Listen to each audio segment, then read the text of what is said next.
கர்த்தருக்கு மகிமையுண்டாதாக. இன்றைய வேதவசனம் உபாகமம் 28 அதிகாரம் 1 இன்று நான் உனக்கு விதிக்கிற உன் தேவனாய் கர்த்தருடைய கட்டளைகளின்படியெல்லாம் செய்ய நீ கவனமாக இருக்கும்படிக்கு அவர் சத்தத்துக்கு உண்மையாய் செவி கொடுப்பாயானால் உன் தேவனை கர்த்தர் பூமியில் உள்ள சகல ஜாதிகளிலும் உன்னை மேன்மையாக வைப்பார். கர்த்தர் மகிமையுண்டாதாக. இந்த வசனம் பார்க்கும்போது அவருடைய சத்தத்துக்கு உண்மையாக செவி கொடுப்பான்னு சொல்லிப்பார். அதாவது கர்த்தர் பிரமாணம் கொடுக்குறாரு, இப்படி செய்யணும், இது பாவம், இது செய்யக்கூடாது, அப்படி பிரமாணம் கொடுக்குறாரு. அதன்படி உண்மையான செய்ய கொடுப்பானால் இந்த பூமியில் உள்ள எல்லாவற்றிலும் உன்னை மேன்மையாக வைப்பேன்னு சொல்லியிருப்பார். அந்த 28 அதிகாரம் ஃபுல்லாக படிச்சிங்கன்னா அநேக ஆசீர்வாதங்கள் கற்றுக் கொடுத்துருப்பார்.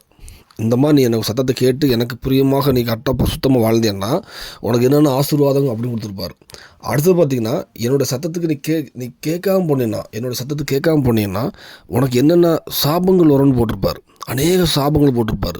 ஒரு தரித்திரமாக இருக்கட்டும், வியாதியாக இருக்கட்டும், நிலத்தின் கனி இல்லாமல் இருக்கும், இப்படி அநேக சாபங்கள் அடுத்த அந்த அதிகாரத்தில் இருக்கும்.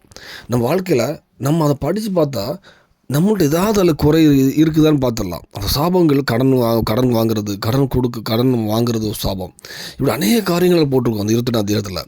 இப்படி ஏதாவது ஒரு காரியம் நம்ம இருக்கோன்னு தெரிஞ்சால் அப்போ ஆண்டவர் இது ஒரு சாபம், பேத்தபடி இது சாபம்னு போட்டிருக்கு. அப்புறம் நம்மள்ட்ட ஏதாவது குறைகள் இருக்குமானால் அதை சரி செஞ்சு அதை சரிப்படுத்தும். இந்த 28 அதிகாரம் படித்தேன்னா நம்ம வாழ்க்கையில் அநேக காரியங்கள் கர்த்தர் வெளிப்படுத்துவார். நம்ம ஏதாவது குறைகள் இருப்போமானால், வியாதியோ, தரித்திரம், நிலத்தின் கனியில் ஏதாவது எல்லா குறைகளுமே அதை கர்த்தர் வெளிப்படுத்துவார். இந்த வேதத்தில் வெளிப்படுத்துவார், சரிப்படுத்த கிருபை செய்வார். நான் வாழ்க்கையில் தேவனுக்கு பிரியமான சரியான பாதையில் செல்வோம். ஏதாவது குறைகள் இருக்குமா நான் சரி செஞ்சு தேவனோட சத்தத்தை உண்மையாக செவி கொடுப்போம். கண்டிப்பாக அந்த பூமியில் ஒரு ஆசீர்வாதம் உள்ள சாட்சி உள்ள வாழ்க்கை தருவார். பரலோகத்துக்கு ஆயத்தப்படுத்துவார். அநேக ஜனங்களை பரலோகத்துக்கு வருவதுக்கு நம்ம பயன்படுத்துவார். அதுக்கு அர்ப்பணிப்போம். தேவனை கிருபை செய்வாராக. ஆமென்.